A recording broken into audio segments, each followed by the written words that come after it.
it's my pleasure to introduce our panel for tonight. Matt, the official pitcher list historian, Kovach, is here, and so is Bailey Freeman. You know him better as Foolish Baseball, known to many and all, far and wide. So we have a lot of different perspectives here. We're going to talk about the Hall of Fame, and unlike Mark McGuire when he was coming before Congress, we are here to talk about the past. So after everybody talking about the future in the previous panels, we're going to go back a little bit. So guys, thank you, welcome, and let's first talk about the Hall of Fame and kind of what you all see as the criteria that you should have for somebody to get elected to the Hall of Fame. So Matt, we'll start with you. Well, for me, I think you have to look at several different things, but most importantly, you had to be one of the best players at what you did, which means you were the best left fielder, the best right fielder, the best catcher, those types of things. Sometimes it seems we get into, well, so-and-so didn't put up the numbers. Yeah, but he was, a catcher versus a center fielder, those types of things. I still do believe that you have to, there it is written in the baseball, the rules that they put together, that you couldn't have been really a jerk, broke the rules, bet on baseball, did things like that. So yeah, if you happen to be a really good player that was a really huge jerk, that should come against you. Maybe it doesn't keep you out, but it might take you 15 votes before you get in. So those are the type of things. I do look at character a little bit, also inside there. And I also think you have to look at eras too. It's kind of hard to say, well, if you looked at it now, you'd say Ty Cobb hardly hit any home runs. Are you going to keep him out of the Hall of Fame? So, those types of things. So you need to look at those eras and go back and be able to say, we can't compare them to 2024 numbers. We have to compare them to the 1904 numbers to see if they were really one of the best players in their era. And that's how I sort of look at it too. Were you the best in your era? All right, Bailey, how does that compare to your criteria when you look at Hall of Fame worthiness? Well, I think it lines up pretty well. The biggest thing for me is I think there's multiple paths to the Hall of Fame. It could be, a really sharp peak, for example, or it could be a career of just consistency over a longer period. I do think, performance against your peers and your peers both within the era you played, but also the position you played is what matters. So Matt and I are in total agreement there. But, I'm a believer in, when it comes to some things, I guess the concept of extra credit, which is to say that if you were culturally important to the game in some way, if you were an innovator in some way, that is something you would get a boost for, but also you wouldn't, downgrade anybody's Hall of Fame chances if they weren't that, or if they were a playoff hero, right? The character clause, Matt, which you brought up is very interesting, is one thing I dislike about it is that it's only used as a cudgel. It's only really used as a punishment. It's only meant to say, hey, we think this guy's a jerk. We think this guy did PEDs, so he can't be in the Hall of Fame. There's never the opposite, which is this guy was great. He was a leader. And so he, even if he has maybe closer to what statistically would be considered a Hall of very good career, why can't we, boost him past the threshold a little bit if he has, great character, for example. So I think overall, I would say I'm probably like a medium to large Hall guy. And I think one reason for that is that if you look at the trend over time, it's harder and harder to get into the Hall of Fame. There are certain eras of baseball, particularly when 1910s, 1920s, when the live ball era was kicking in, where 10% of plate appearances taken by, American League or National League players were taken by Hall of Famers. And then you go forward into like the 70s or 80s, and that number is more like 1 or 2%. So I think just based on sort of the historical precedent set earlier, and at the same time, two wrongs don't necessarily make it right, but I'm probably more of a medium to large Hall guy, and I'm looking for reasons to put you into the Hall of Fame rather than keep you out. All right. And full disclosure, for those out there that are watching, I am a Hall of Fame voter, have had a vote since 2021. And in terms of my votes, you would say that I'm a large Hall type of guy. This last ballot, I voted for 10. I filled all of my slots. Although I don't necessarily feel like all of those guys necessarily will get in, should get in. I'm not going to go to the mat for Mark Burley, but I did vote for him because I feel he deserves to have, the kind of support, deserves to have his career celebrated. So I'm realistic, and I'm not going to get 10 guys in by myself every year. So as we transition from that, and I'm with you guys too, you have to be the best of your era. That's what I'm looking to measure you against your peers that you were playing against. And noting, as you alluded to, that the different eras have higher offense. Offense is going to as it is inflated, it's going to hurt pitchers, and their stats are going to be worse compared to others. And it goes in the same way with the dead ball era. So now focusing on what our panel is talking about tonight, the greatest Hall of Fame snubs of all time. How will you define these players that we're going to talk about as snubs or not, just guys that weren't good enough to get into the Hall of Fame? Matt, go ahead. Well, for me, I'm going to look at one thing is, first of all, some people are going to be left out because they deserve to be left out. Let's look at the Black Sox, which pains me because I love some of the Black Sox players that cannot get in. Pete Rose isn't part of the consideration for the numerous things that he did inside and outside of baseball. So I look at that. So I don't consider like Pete Rose, Shoeless Joe Jackson snubs. They don't deserve to be there. And that's just the way it works out. I'm indifferent a little bit about PEDs, performance enhancing drugs, since the players, the union, and the league didn't care about it until it became public and they found out that the public cared. And so for me, I consider that if you're saying Barry Bonds isn't in there and Roger Clemens and those players aren't in there because of PEDs, I consider that a major snub. That's part of it because they were truly some of the best players of their era. Nobody cared to make sure they weren't doing what they're alleged to have been doing, but they don't do in there.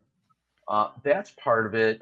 Other people I think get snubbed are people that just happen to come on when so many great players are on them. It especially happened in a lot of players in the dead ball era. You didn't even have the Hall of Fame voting until 1936. Mm-hmm. There was a lot of players that were forgotten from back then.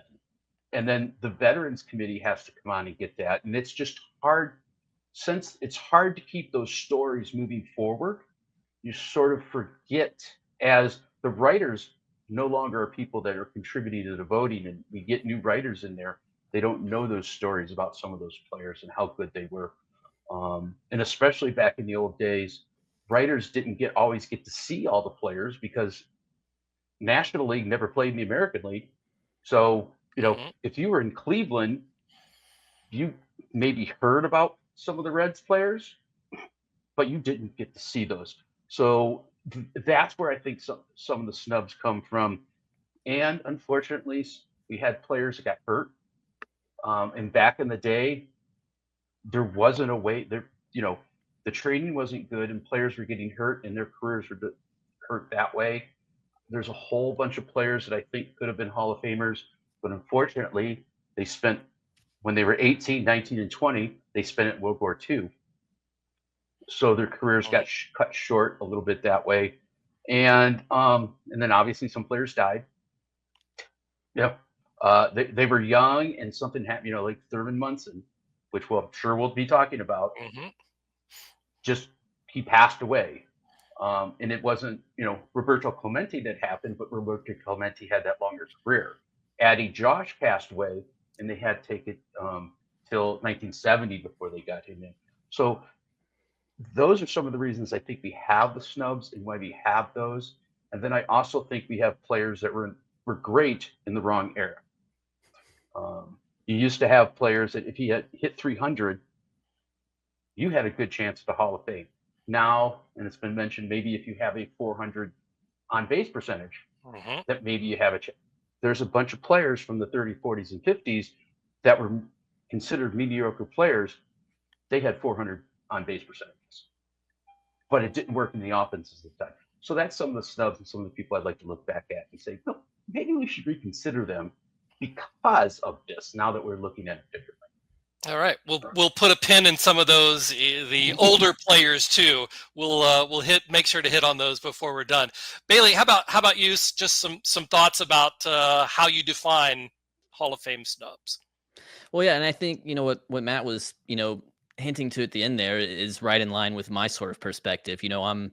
A lot of what I do speaks to a younger crowd. It kind of has this sabermetric bent to it. And so, these guys, they didn't exist in a vacuum. They only existed in the context with which they came from, right? So, you're talking about players who are incentivized to hit for average. Well, we'll go back and look at them decades later, and a guy like me is going to judge them based on their on-base percentage. Players in the past might have been incentivized for their raw stolen base totals, for example. Now we know how important efficiency is. So I might, penalize a player who stole a lot of bases, but did so inefficiently. So I think for me, that's hard sometimes. And then, other way around, there are players who are ahead of their time in some ways. And so I've seen, certain types of players, and we'll get to them, but there's a certain breed of like well-rounded player that, for example, would put up a lot of wins above replacement in their career. WAR, and the average Hall of Famer WAR is going to be right around 65. It varies by position a little bit, but they didn't care about WAR in the 60s, 70s, or 80s, so who cares? So that's definitely an element of it as well. When I look at snubs too, I think I also look for what I find to be sort of an ideological inconsistency. So, for example, you'll see a lot of situations where there's a player A and a player B. Maybe they played the same position. Maybe they overlapped for certain points in their careers.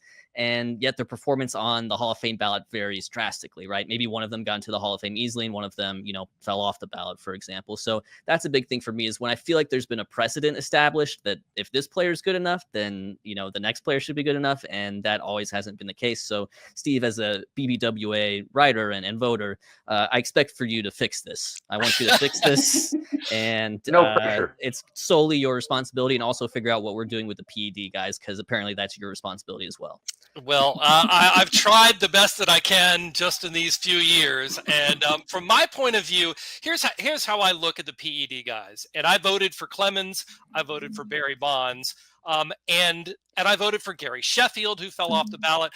Those guys who we can be fairly certain use some sort of performance enhancing drugs or substance. But as Matt was alluding to earlier, baseball embraced that. Baseball condoned it, even if they didn't come out and say it. And for that reason, to me, those guys deserve to be in. As Mark McGwire and Sammy Sosa, even. I feel like both of those guys were, talk about singular players who were the focus of baseball, heroes of baseball when they were at their peak. To me, they deserve to be in. They never tested positive. And I do draw the line when baseball finally did say, now we are testing, there are penalties, and, if you get suspended especially, that to me is where I draw the line. So that's kind of, I think, where we are. Let's get into some of these guys. First of all, do you all feel differently or have any other thoughts about the PED guys, McGwire, Sosa, Bonds, Sheffield, any of those, just at the top of this so we get it out of the way and talk a little bit about it? Well, for me, Bonds and Clemens are no question. I would put that. McGwire and Sosa are right there. I would probably make them wait a few votes before they got in. I do think they're Hall of Famers, and I think part of what gets Sosa and McGwire in there is because we had the strike, and baseball was sort of going down. And then for that wonderful summer, as they were chasing the record, more people came to watch baseball, and baseball sort of was able to build themselves up. So all of the players should be thanking McGwire and Sosa for what they did. At the same time as maybe you didn't like the way they did it, but baseball transitioned into basically what football was doing and to get embraced by everything like that. They made that transition both as an industry, and both with them out there going there and smashing each other. And they were both in the National League, so I hardly got to see. So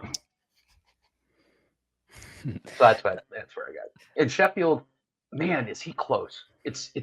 I want to say yes, but it's like I'd have to be convinced about Sheffield. I would. I'd hear arguments. I'd listen, but I'm not there. Yeah, and so I'm personally a believer in what I call the steroid tax. So that would essentially say, if you're a known PED user, could we take away 20 or 30% of your statistical production? At that point, you're a Hall of Famer. So you'd have to be very much an inner circle player. So the answer for, Bonds or Clemens or A-Rod for that would be yes. Maybe not as much Sheffield, maybe not as much Palmeiro. I do think there is some distinction to be made, as you said, Steve, about guys who were using PEDs at a time when the league was turning a blind eye to it versus afterwards. So that's A-Rod with biogenesis. That's, Robinson Cano will hit the ballot eventually. That's another good example of someone who got in trouble multiple times. Manny Ramirez, also in that era of should have known better, right? I will say with regards to Bonds and Clemens, there's an off the field element that's separate from the PED usage as well. They've both been, at least involved in kind of less than savory off the field things. So I think it's possible that for some writers out there that they could feel the need to invoke the character clause separate from the PED allegation. So that kind of muddies the waters a little bit too. But generally, I would say, listen, I'm not in the BBWAA. I'll probably never vote for the Hall of Fame, but if I were doing so, I'd probably be inclined to vote for Bonds, Clemens, and A-Rod, but no one really below that tier of player. So no, Palmeiro. All right. Well, let's get into some of the players then that have not made it into the Hall of Fame, that have dropped off of the baseball writers ballot, that maybe didn't get a fair shake. I'll throw out the first name, and that's Kenny Lofton. I think he's one that's seen by a lot of people as a big Hall of Fame snub by the baseball writers. I mean, almost 70 WAR. You talk about the standard for, we want to see 60 some WAR for a Hall of Famer. He's above that. In terms of lengthy career, almost 2,500 hits, All-Star game appearances, Gold Gloves, great career average, 15th all time in stolen bases, and yet Kenny Lofton just fell off the ballot. 3.2%, I believe, and that was it for him in 2013.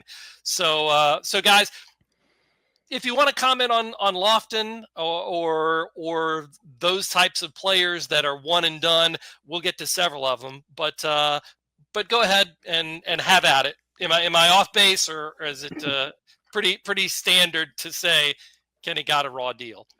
I do not understand Kenny Lofton one bit. I'm from Cleveland. I was rooting and hollering for those teams, especially since we didn't have the Browns during that time. That team is not that good without Kenny Lofton. And yes, we had Albert Bell, Manny Ramirez, Jim Thome, Omar Vizquel, Carlos Braga, usually somebody playing first base. We had all these players. We're not that successful without Kenny Lofton being our leadoff hitter and doing what he did in center field. And I think as big as and strong as that Cleveland team wouldn't have been that strong without Kenny Lofton is a big part of why Kenny Lofton should have gotten more votes. And then when he continued on playing, he went to Atlanta, came back to Cleveland, and then he sort of became that journeyman player. He was good every place he went. And those teams were usually successful while he was there. So I'm not saying he brought the success, but he always seemed to be that component, that guy that was there, and he still had his speed. He was still a great fielder. Even near the end of the career, he didn't really seem to lose those. He didn't drop off like a rock. Yeah, he went down because he got older, and we all get older, do things. But he still had that. And for him to be so quickly off, and then just, it amazes me. It's like, basically, I'm thinking he was from Cleveland, so they said, Inherent bias right there. Yes, the inherent bias. Yeah, I think when you look at it, and sort of separate out PED guys and Pete Rose and Shoeless Joe Jackson, I think I think Kenny Lofton's probably the worst Hall of Fame snub there is right now. Previously, I would say it's Dick Allen, but thankfully he got in this past voting cycle. So that's great news. I'm glad we're not talking about Dick Allen on this panel anymore. But so Lofton is the worst. And for me, you know, Lofton he's so many things, but he is a sabermetric darling. The career 372 on base percentage is unbelievable, combined with over 600 steals. He did so efficiently.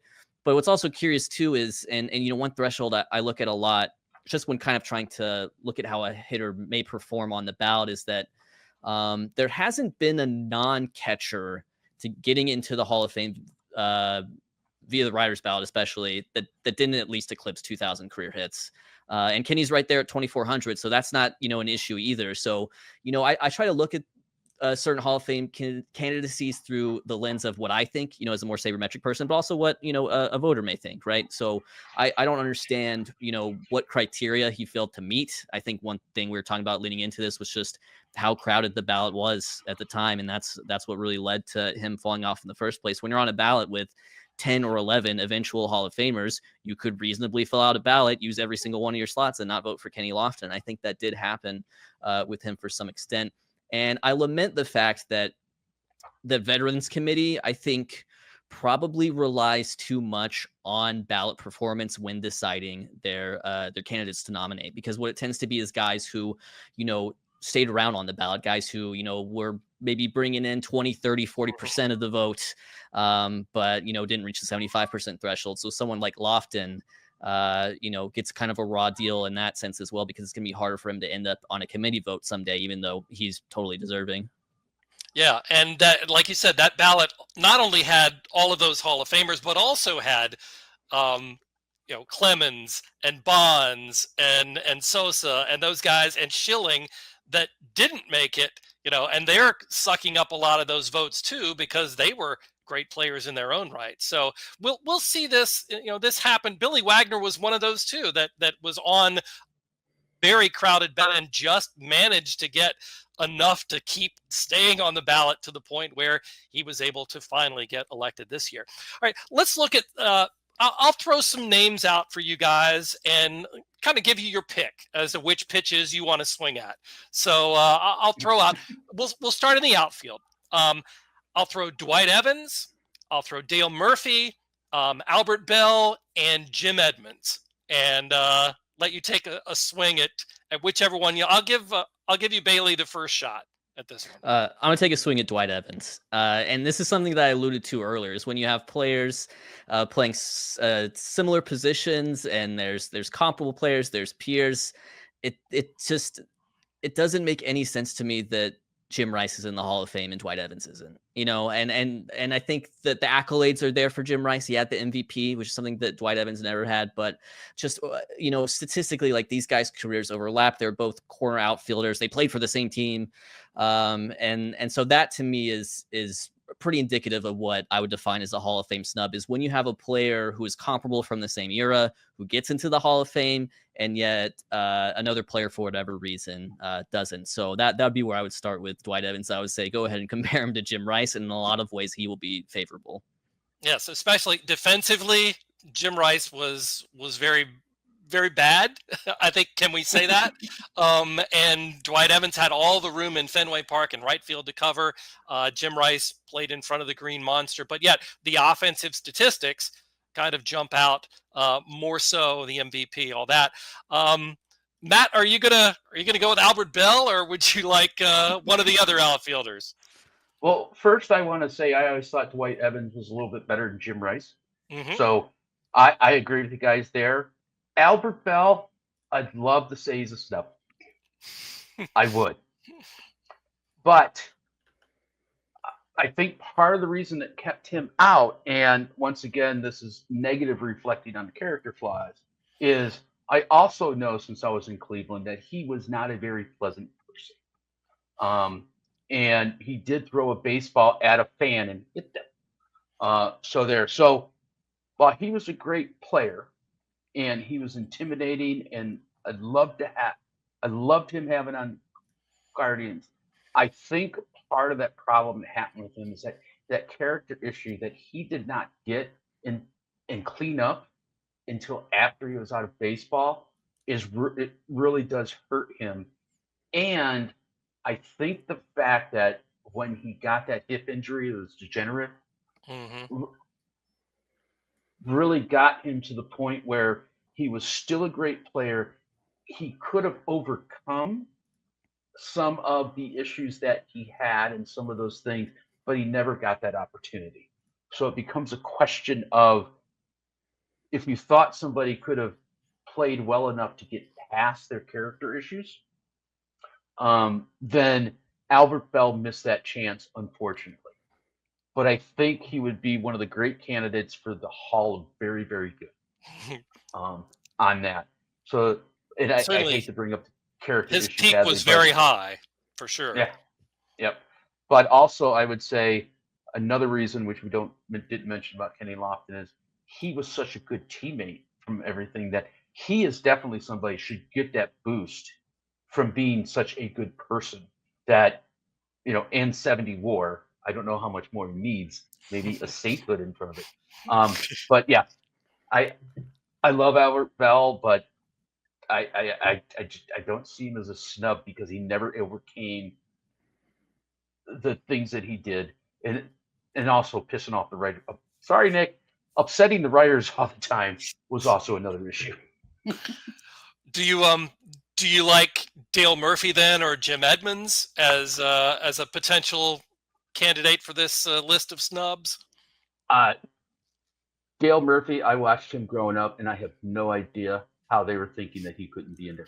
He was one of the best players I watched growing up, and I, I was in the era where TBS became popular and we got Hmm. cable, so we had more than 4 stations.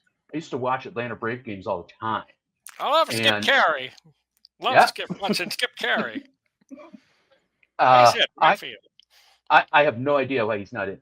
If Dale Murphy's not in, there's something wrong with the Hall of Fame. Is my hint, and I think Jim Evans is up there too. You can make a very good argument for Jim Evans. I loved watching him play, and it's just that he played in an era where there were so many good outfielders and center fielders that he sort of get lost in it. But when you start watching highlights from his era, you see him a lot. Yes, indeed. And again, Jim Edmonds, another one of those guys who was on a very, very crowded ballot. He was one and done in 2016, which, as I said, was Billy Wagner's first year as well. So there were 12 eventual Hall of Famers on that ballot. You talk about, when people talk about, is this a good ballot for an individual writer? You have 10 spots. If you have 12 eventual Hall of Famers, plus Bond, Schilling, McGuire, Sosa, Clemens, all those guys, how can you have a perfect ballot? I think that's one of the things, too. If every ballot was perfect, you would get some guys that should stay on the ballot kicked off the ballot. And I think Jim Edmonds was certainly a victim of that.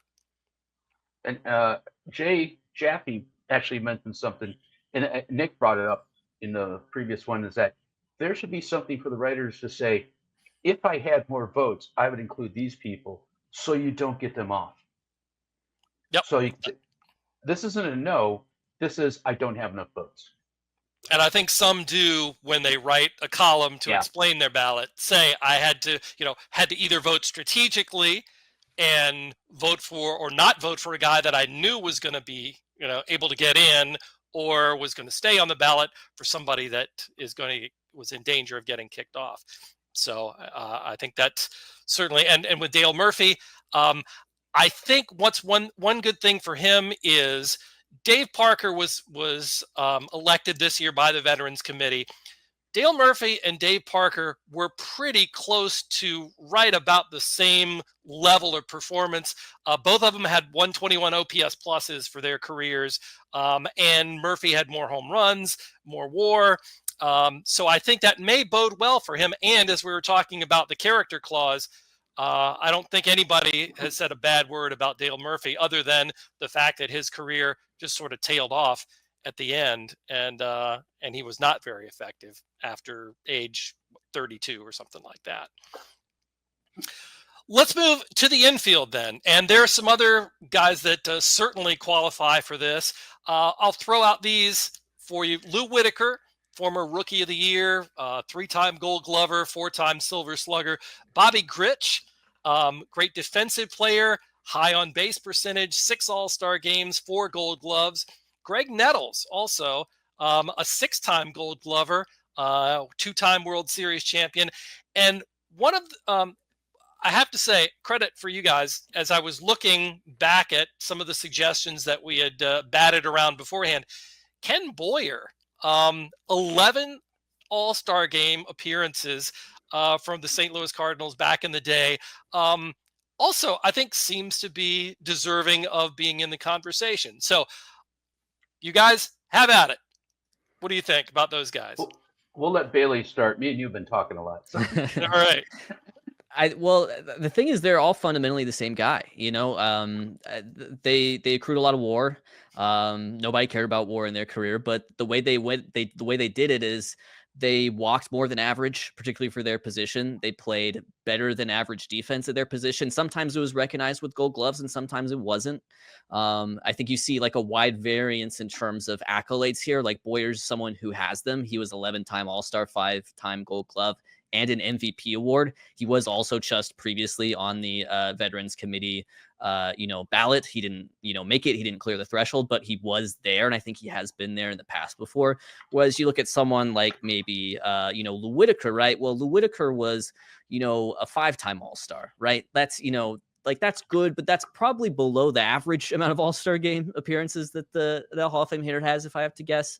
But at 75 WAR, for example, Lou Whitaker is, I think it's the most WAR for any like modern unscandalized player who isn't in the Hall of Fame. If there's anyone else out there, I'm clearly forgetting them. And it may be an issue with for Sweet Lou in particular of consistency. He was too consistent. If he had, maybe had 1 or 2 great years and won an MVP award, and then maybe 1 or 2 bad years, it would have gone better for him. But, as I alluded to earlier, like there's multiple paths to the Hall of Fame, and he's very much an example of someone who is just unbelievably consistent year after year after year. It just so happens that he never really had a season that would say make him a bona fide MVP candidate. And I think that's maybe one reason why a player like him ends up getting overlooked. And that you could say the same for, Grich to some extent as well. Yep. And I think another thing too, you always picture Alan Trammell and Lou Whitaker together, but yet Trammell was the guy that has the MVP award and Whitaker didn't. And as it turns out, a lot of folks would have loved to see them go, especially in Detroit, would have loved to see them go into the Hall of Fame together. Instead, Trammell's in and Whitaker's on the outside. Matt, go ahead. Well, for me with Whitaker and Grich, these were players that were popular when I was younger. And I can tell you that there was probably 25 teams that would have said, give me that guy and put him on my team. Replace who I have and put that there. With Bell, Boyer, and Nettles, I don't think you had quite that level of that. So for me, why they're a snub is because just about every other team would have loved to have them. And they were good. They were the same player, like Bailey had mentioned.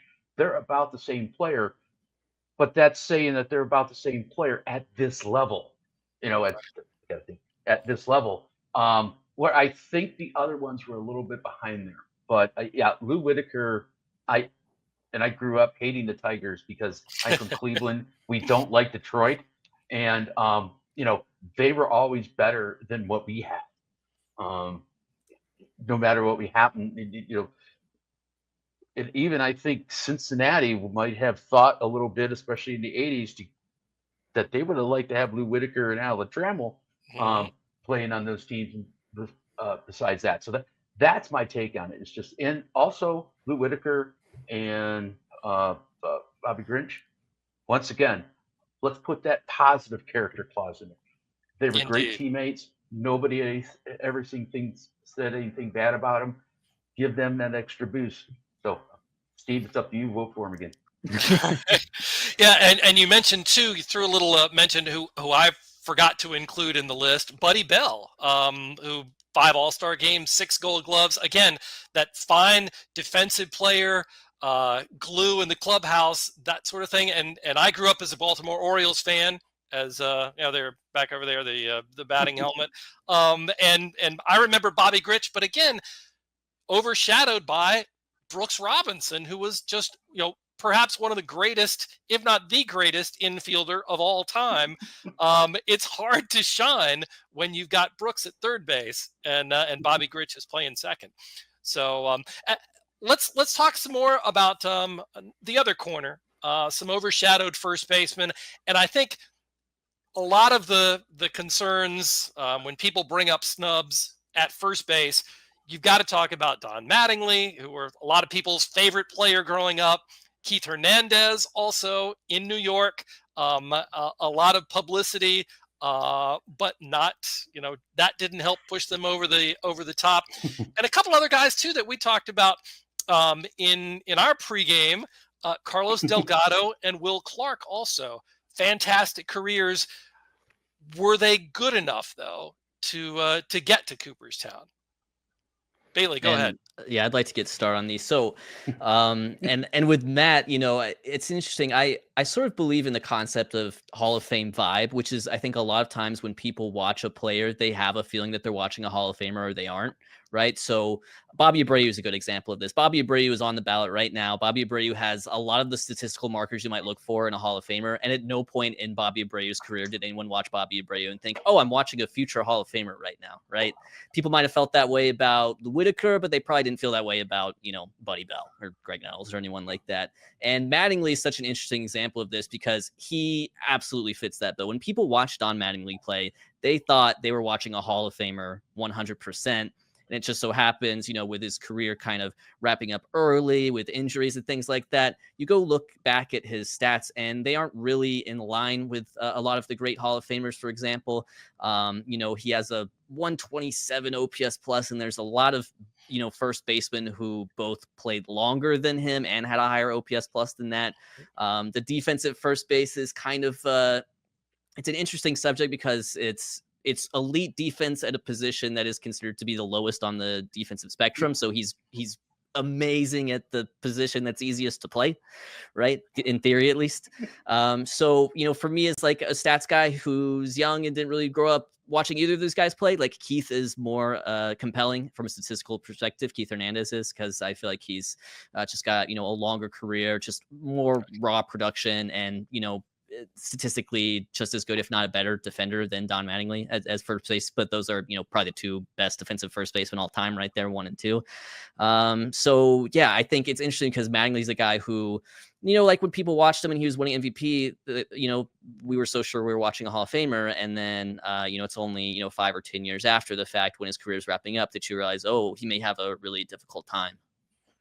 Yeah, and it was interesting to me when I look back, Mattingly's best vote total in terms of the percentage was his first year on the ballot out of 15 when he was at 28%. And he did not top that anytime that he was on the ballot after that. So kind of interesting that he faded away in that respect. Well, like he did I think yeah, I'm sorry to cut you off. I think in okay. Mattingly, the problem is that he was the best player on a Yankees team in a Yankees series when they didn't win anything. Mm-hmm. And that does hurt him a little bit. I think the shortness of his career hurt a little bit, but I think it would be worthwhile to revisit it because even though he was playing the easiest position, he was a hell of a defender and he had some good peaks. It's just you hate to say it, it's like a lot of Cleveland players. He played on a crappy team. And I think that's affecting him. And Keith Hernandez, as a Cleveland fan, we had him for the last year of his career, and we don't like him. But Keith Hernandez, you're allowed to snub him in that regard, right? I'm snubbing him just for that. That and being on Seinfeld, but no. But I think he always was just a really good player. great defensively, but I think you could go through every time he played and find 5 or 6 first basemen that were better than him. And you can still be a tremendous player, but you were barely in the top 10. And I think part of it, if he would have spent his entire career with the Cardinals, we wouldn't talk about him as much. But the fact that he did get into the Mets and did get there and popular and was on, these teams that got all this exposure, that sort of, I think, propped up some of him a little bit. And I think he's that's part of the reason. You say he was going to be a snub. If he had been the first baseman for Cardinals for his entire career, we'd have said, yeah, he's good. And End of story. Yeah, end of story. Will Clark is one, though, that I like. I like Will Clark. I really think he should be there a little bit more in the discussion because I just like to swing, and I'm not a stats guy that, like, I know all this stuff, but Bailey might be able to talk about how maybe he's up there a little bit higher because I think he's higher than Hernandez. I bet. Higher offensively, for sure. Higher than both Hernandez and Mattingly on a rate basis, at least according to the stats that I would look at.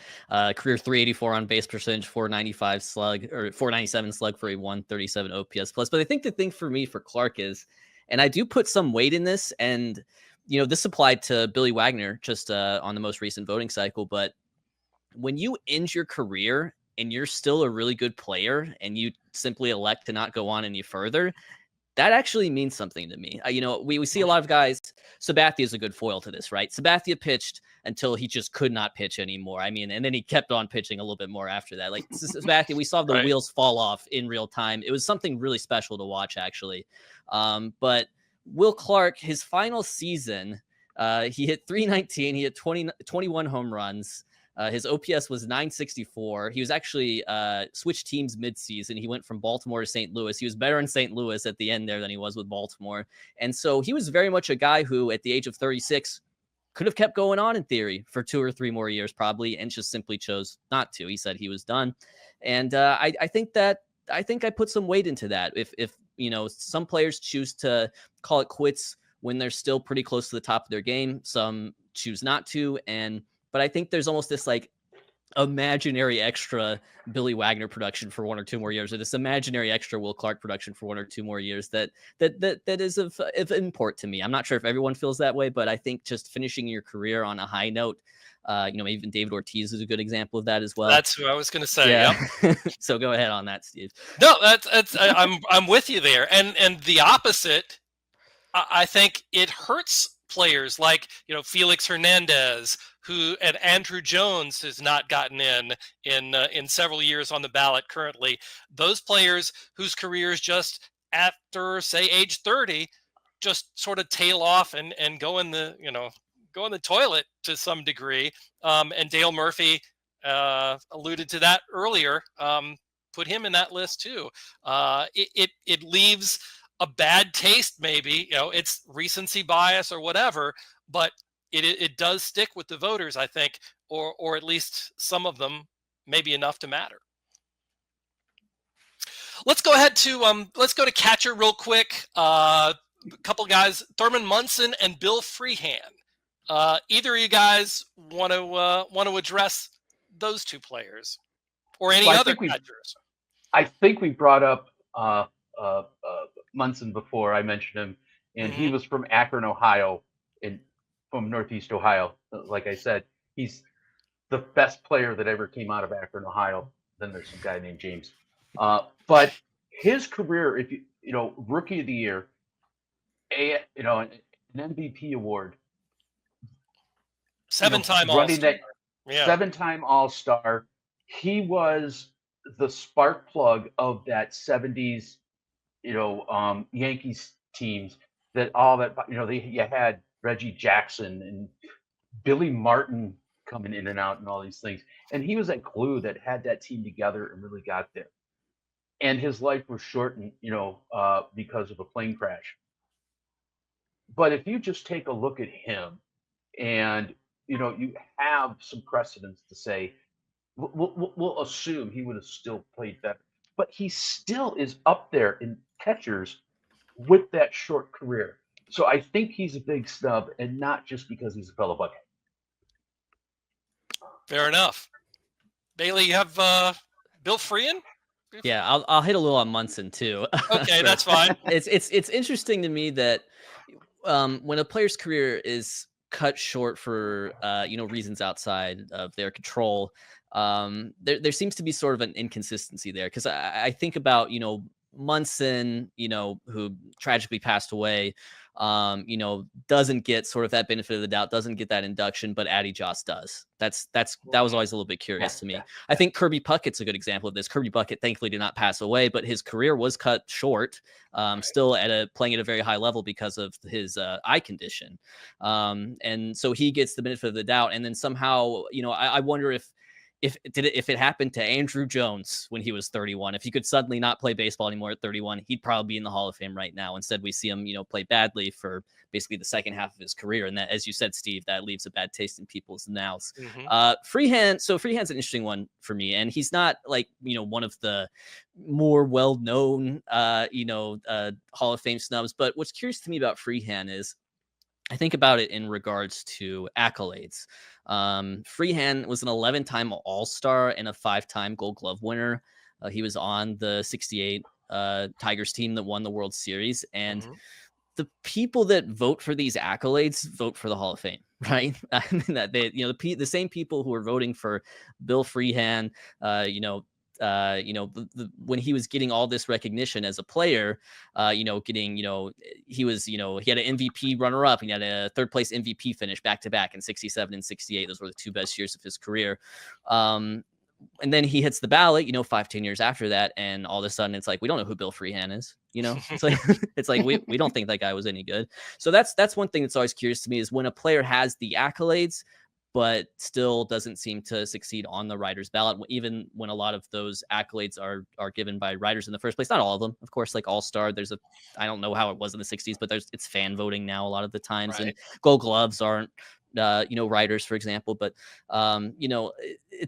it's that is something that always sticks with me when discussing it, because it's very easy to see how a player who didn't get recognition within their time ends up getting snubbed. But when a player does get recognition in their time and then fails to make the Hall of Fame, that feels a little bit ideologically inconsistent to me. All right, speaking of ideologically inconsistent, we're here on behalf of Pitcher List, and all we've talked about is hitters so far. I feel very bad about that. I hope they'll not hold that against us. But we still have just a little bit of time. Let me throw some pitchers at you guys, and pick one that you like, and give a little bit of a discussion. There's Luis Tiant, Tommy John, Kevin Brown, David Cohn, and I'll throw in Johan Santana as well, as a guy that I wish I could have voted for. So go ahead, Matt. Go ahead, take your pick on those pitchers. Well, for me, I think it has to be Tommy John. He had this wonderful career. He was a really good pitcher. And when he had problems with his elbow, somebody came up to him and said, I want to do this thing. You may never be able to throw a ball again, but it'll prolong your career. And he goes, okay. And now everybody's doing it, which we should investigate why that's happening. But the fact that he was willing to take that chance to continue his career, and he still had 269 wins or something like that, and was that great pitcher and led this in, I think, you really got to say Tommy John deserves to be in the Hall of Fame because of his career, and because that he was the one that was nutty enough to say yes. Indeed, most definitely. Bailey, go ahead. I'm going to start with Louis Tiant. Louis Tiant was just on the Veterans Committee ballot. I was surprised. So for me, Louis Tiant, I was a big sports almanac kid. I loved baseball history. I would just, read so much about players of yesteryear. And so for most of my baseball fan life, I just assumed Louis Tiant was in the Hall of Fame already. Just the way he was talked about, the things that he accomplished in his career, the stats. I was seriously under the impression that Louis Tiant was in the Hall of Fame already. He was a very famous player. His dad was also very famous, a star in the Negro Leagues as well. So yeah, I mean, that to me is like a no-brainer. Like that is, he's the Lofton pitcher equivalent for me of like, like, just how's this guy not in the Hall of Fame already? Mhm. I do want to shout out, let's see, who else we had on the list here. Wes Farrell is one that's really curious to me, Okay. because we've talked about, you know, run environments, right? How baseball changes over time. I don't think people have that great of an appreciation for when the live ball era hit, and particularly going into the 1930s, how high the level of offense was across the league and how hard it was to pitch. And a lot of these ballparks were bandboxes. I know, you know, Wes Farrell, like in Cleveland, was pitching in a ballpark that was 290 feet down the right field line. That's unbelievable to even think about.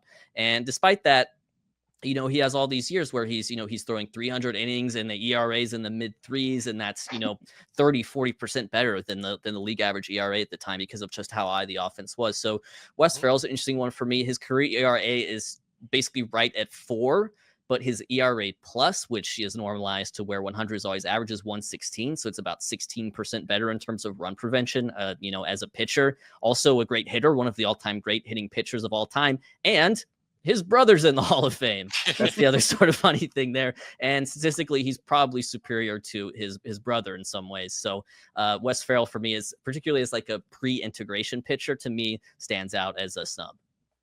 And Wes Farrell and his brother are one of the few brothers that have hit home runs in the same game. Oh, But it's that's a the very good only one. time that the brother hit a home run off his own brother, Mhm. and then his brother hit a home run. Mhm. Fabulous. But Luis Tiant is one that I've always, like, even when I was growing up, I'm like, this guy's getting in the Hall of Fame. Why not? He was fun to watch, and you know, he turned his back and he did all this stuff, and he was just great. And I was like, I'll tell you, yes. And from growing up, when we had wiffle ball games, you darn right we would do Louis Tiant, and he would be incredibly effective with a wiffle ball, being able to do that. And I will say too, Johan Santana fell off the ballot after 1 year.